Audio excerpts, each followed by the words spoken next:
Good morning, kids. Welcome to the another point of our first lesson, Introduction to Corporate Finance, which is, we can say, capital requirements.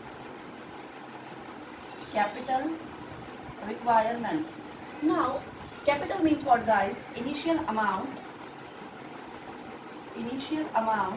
to start or to run your business.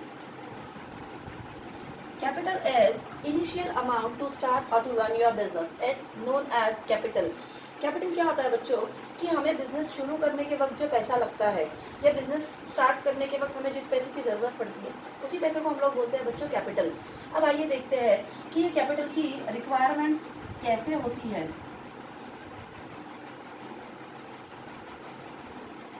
Okay, what are the requirements for capital. तो आइए देखते हैं कि capital की requirements क्या हो सकती है। पहला आता है उसके अंदर हमारा type fixed capital. Fixed capital means what, the amount of capital is fixed for, we can say for years. एक कैपिटल ऐसा जिसकी अमाउंट जो है, कैपिटल की जो अमाउंट है वो फिक्स रहेगी। For example 1 lakh, for example okay, for example 1 lakh, I need 1 lakh rupees to start my business, yeah, to run my business. So 1 lakh rupees is fixed for years, for first year, for second year, for third year, for fourth years, and other things are fluctuating. So first one is fixed capital. Now let's have a look toward factors affecting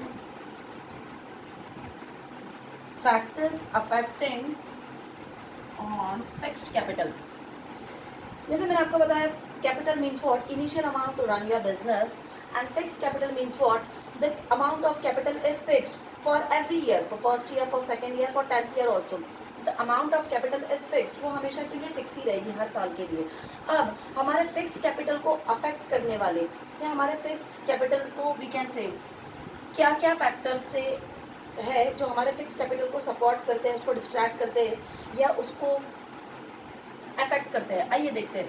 तो हमारे fix capital को affect करने वाली चीज़ें हैं, सबसे पहले तो नेचर ऑफ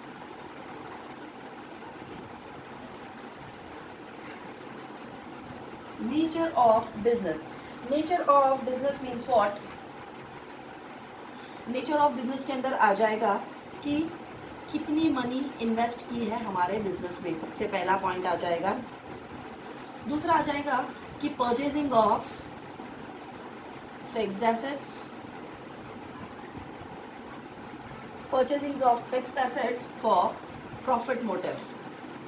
आइए देखते हैं। Nature of business means what guys, कि each and every businessman wants to earn maximum amount of profit by investing limited amount of money in particular business. एक बिजनेसमैन हमेशा क्या चाहेगा बच्चों कि कम से कम पैसे से मैं कैसे ज़्यादा से ज़्यादा प्रॉफिट कमा लूँ, ये तो उसका मेन मकसद रहेगा। अब नेचर ऑफ बिजनेस में क्या रहेगा, बंदा जितना ज़्यादा प्रॉफिट इन्वेस्ट करेगा, बंदा जितने ज़्यादा पैसे इन्वेस्ट करेगा उतना ही ज़्यादा उसको प्रॉफिट होगा। एक बंदा जितना पैसा इन्वेस्ट करता है, the person is investing more amount in his business, but of course he'll get maximum returns of profit, उसके जो भी बिजनेस से है वो मिलेंगे उसको। Next one is purchasing of fixed assets. Purchasing of fixed assets मतलब ठीक है, फिक्स्ड एसेट्स मतलब ठीक है आपकी प्रॉपर्टी। एक कंपनी के पास में फिक्स्ड एसेट्स क्या क्या हो सकती है बच्चों, लैंड, बिल्डिंग, उसके बाद में फर्नीचर एंड सो ऑन, ये सारी चीज़ें उसकी होगी फिक्स्ड एसेट्स। फिक्स्ड एसेट्स मतलब कि क्या, उसकी immovable property which can not move from one place to another place. उन चीज़ों को हम लोग बोलेंगे जो उसकी प्रॉपर्टी है, फिक्स्ड प्रॉपर्टी, वो रहेगी मेरी fixed assets. Nature of business में क्या आ जाता है बच्चों कि मैं कितना पैसा इन्वेस्ट कर रही हूँ, मेरे पास में प्रॉपर्टीज़ कितनी है और मेरे को उनसे मिलने वाला प्रॉफिट कितना है। तो ये था मेरा first point, nature of business. The next one is size of my business, अब size of business means what, कि मैं मेरा बिजनेस स्मॉल स्केल पे रन कर रही हूँ, लार्ज स्केल पे, किसके ऊपर रन कर रही हूँ। The size of business is we can say divided into two parts or segments. First one is small scale industries और another one is large scale industries. In small scale industries ना जो भी हमारा लगने वाला कैपिटल है वो बहुत ही कम लगेगा, बट लार्ज कंपनीज के अंदर कैपिटल क्या लगेगा, हमें ज़्यादा कैपिटल लगेगा. More capital is required to run a large scale company and less capital is required to run small scale industries. But of course अगर आपने कैपिटल लेस इन्वेस्ट किया है तो आपके पास में मशीन्स भी क्या होगी, कम होंगी, इधर मशीन्स भी ज़्यादा होगी, है ना. न्यू टेक्निक्स रहेंगे यहाँ पे, न्यू आइडियाज़ रहेंगे, एंड ओवर हियर यहाँ पे हर एक चीज़ की कमी रहेगी. तो ये है मेरा साइज ऑफ बिजनेस, कि मेरा बिजनेस के अंदर जितना भी पैसा मैं इन्वेस्ट करती हूँ उसी के ऊपर मुझे रिटर्न्स मिलेगा. जितनी भी मशीन्स, जितने भी लेबर फोर्स मैं यहाँ पे बोलो, जितना भी लेबर मैं लगवाती हूँ यहाँ पे, जैसे मेरे पास में ज़्यादा पैसा है, मेरी कंपनी बड़ी है, तो मेरा लेबर फोर्स भी बड़ा रहेगा और मेरा कैपिटल भी मेरा प्रॉफिट भी उतना ही बढ़ता चला जाएगा. And on the other hand side if you take the example of small scale industries, so in small scale industries capital, the amount of capital is less, new techniques, innovation and ideas वो भी बहुत कम रहेंगे, labour force भी कम रहेगा. This is the reason कि इन companies में small scale industries usually earns less amount of profit. Move on to the next one guys. Scope of business. Scope of business. Scope of business मतलब क्या, कि इसका जो बिजनेस है इसको इसकी मार्केट में कितनी ज़रूरतें हैं, कितनी डिमांड्स है, कितनी नीड्स है. आइए देखते हैं. जो भी प्रोड्यूस करता है, प्रोडक्शन बोलिए या डिस्ट्रीब्यूशन बोलिए, लार्ज स्केल के ऊपर ये बंदा प्रोड्यूस करता है, मैन्युफैक्चर करता है या डिस्ट्रीब्यूट करता है, उसी के ऊपर क्या होता है, इसका फिक्स्ड कैपिटल बढ़ता चला जाता है. फिक्स्ड कैपिटल मतलब कि क्या, as the person is selling goods or distributing the goods on large scale, simultaneously उसका fixed capital, उसके प्रॉपर्टी में क्या होगा, इंक्रीमेंट या उसकी प्रॉपर्टी इंक्रीज ही होती चली जाएगी. ये है मेरा स्कोप ऑफ बिजनेस, कि जितना मैं मेरे बिजनेस को भी कैसे स्मूथली रन करूँगी, बहुत अच्छे से रन करूँगी, प्रॉफिटेबल वे में रन करूँगी, तो बट ऑफकोर्स मेरा बिजनेस बहुत अच्छे से रन कर पाएगा, बहुत अच्छे से सारे मार्केट की सिचुएशंस को टैकल कर पाएगा. नेक्स्ट वाला पॉइंट देखते हैं हम लोग, एक्सटेंड ऑफ लीज और रेंट.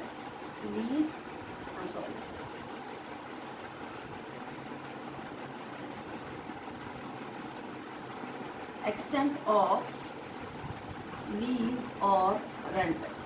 आइए देखते हैं. रेंट तो हमें पता है, लीज देखते हैं. लीज क्या होता है बच्चों, लीज इज एन एग्रीमेंट, है ना. लीज एक एग्रीमेंट होता है जो 100 साल के लिए होता है, 100 साल या उससे ज़्यादा के लिए एक एग्रीमेंट बनाया जाता है. जैसे कि रेंट होता है, usually rent agreements are above only 11 months, and after completion of 11 months the person who is, we can say, who is the owner of that flat और who is rented person in that particular flat, उस flat और we can say shop जो भी है, वो एक बंदा जो रेंट पे दे रहा है या एक बंदा जो रेंट पे ले रहा है, वो लोगों को एक 11 months का एग्रीमेंट बना के साइन करना होता है. उस एग्रीमेंट के अनुसार जैसे 11 महीने कंप्लीट हो जाते हैं, उस बंदे को फिर से एग्रीमेंट को रिन्यू करना होता है या फिर से एक नया एग्रीमेंट बनाना पड़ता है. On the other hand side lease क्या होता है, lease is a agreement of 100 years, 100 साल का एक एग्रीमेंट होता है. जैसे कि एक फैक्ट्री है, मैंने एक फैक्ट्री सेटअप की है एक पर्टिकुलर स्पॉट के ऊपर, मंचर में मैंने एक फैक्ट्री सेटअप की है, तो 11 महीनों में मेरी फैक्ट्री बहुत अच्छी, इतनी बड़ी मेरी फैक्ट्री है, 3-4 फ्लोर की फैक्ट्री है. उस फैक्ट्री को मैं हर 11 महीने में शिफ्ट नहीं कर सकती हूँ, मूव ऑन नहीं कर सकती हूँ. इसलिए मैं क्या करती हूँ, मेरी जो पर्टिकुलर प्रॉपर्टी है उसको मैं लीज पे लेती हूँ, मतलब 100 साल के एग्रीमेंट पे लेती हूँ. 100 साल के एग्रीमेंट पे क्यों लेती हूँ, because I need some time to set up my business. मेरा बिजनेस सेट करने के लिए मुझे कुछ वक्त लग जाएगा और उस वक्त के लिए मैं उस चीज़ को लीज पे लेती हूँ और उस लीज के मैं उस पर्टिकुलर बंदे को एक lump sum amount I have to pay to the owner. So this is extend of lease और रेंट. तो अगर हमारे पास में कैपिटल ज़्यादा रहेगा तो हम हमारा जो भी वो लीज पीरियड रहेगा या रेंट पीरियड रहेगा उसको हम एक्सटेंड कर सकते हैं.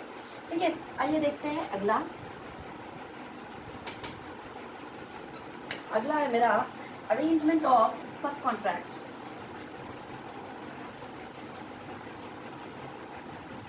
अरेंजमेंट ऑफ सब contract.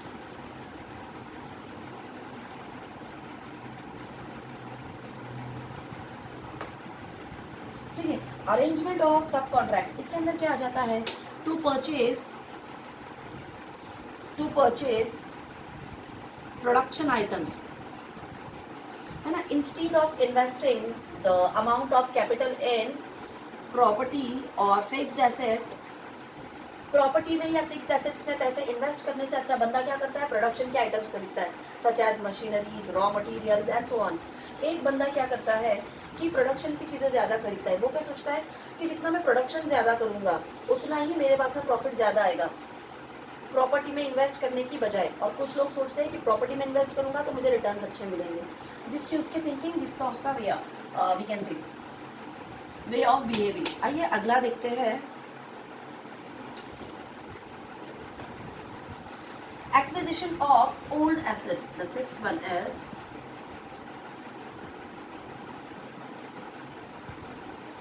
acquisition of old assets. अब इसमें क्या है बच्चों? एक्विजिशन ऑफ ओल्ड एसेट्स के अंदर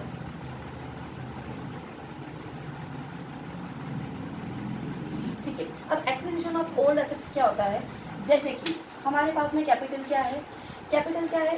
अमाउंट टू रन और टू स्टार्ट योर बिजनेस। तो ये जो हमारा कैपिटल का अमाउंट है, इस अमाउंट से हमने क्या करनी है? प्रॉपर्टीज़ खरीदनी है। प्रॉपर्टीज़ के अंदर क्या आ जाती है? मेरी मशीन, फर्नीचर या और जो भी चीज़ें आती है। ये अगर मैं न्यू मशीन खरीदती हूँ तो वो आती है फॉर एग्जांपल 10,000 रुपये की, और यही मशीन ये मैं अगर न्यू खरीदती हूँ तो वो आ जाएगी मेरी 10,000 की, और अगर मैं ओल्ड खरीदती हूँ तो वो मेरे को मिल जाएगी 4,000 में। तो instead of purchasing new machinery worth ₹10,000, the person is purchasing the we can say same machinery for ₹4,000, but this is old one.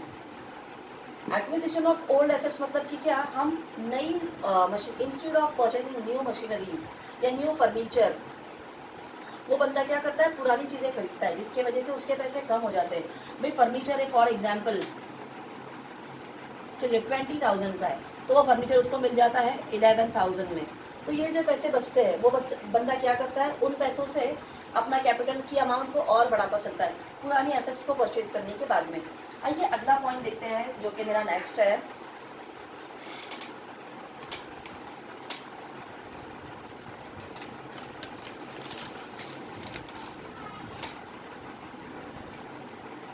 Okay, acquisition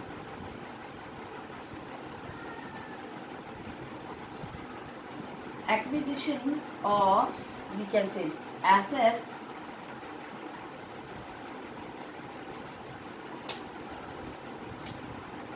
on concessional rates,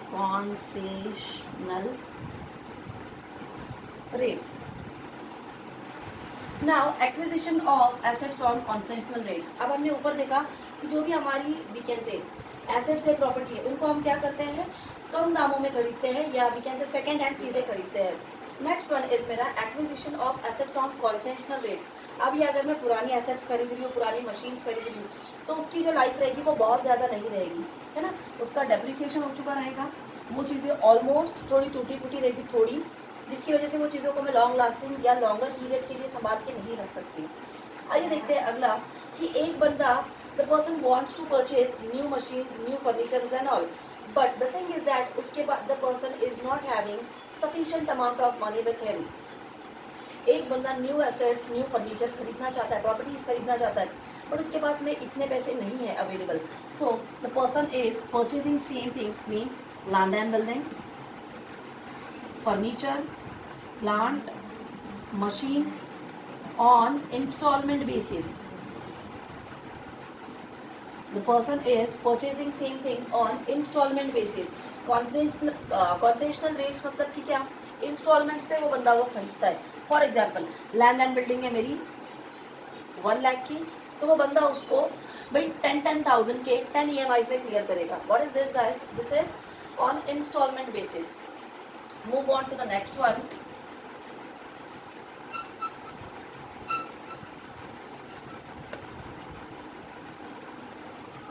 international conditions.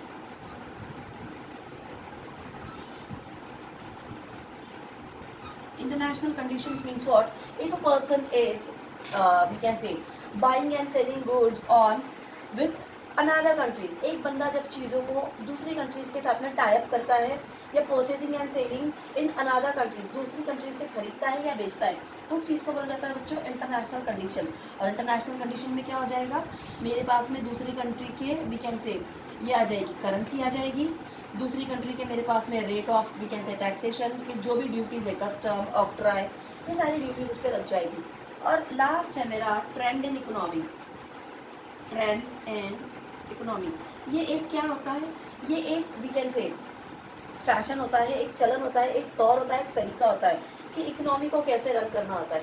Now हर एक businessman, every businessman wants to we can say earn maximum amount of profit by we can say by using minimum available resources या optimum utilisation of resources. उन चीज़ों को proper तरीके से use करके वो बंदा क्या चाहता है, ज़्यादा से ज़्यादा पैसा कमा ले। तो ये एक कंपनी का ट्रेंड होता है। ठीक है, आज के लिए इतना ही। Thank you so much.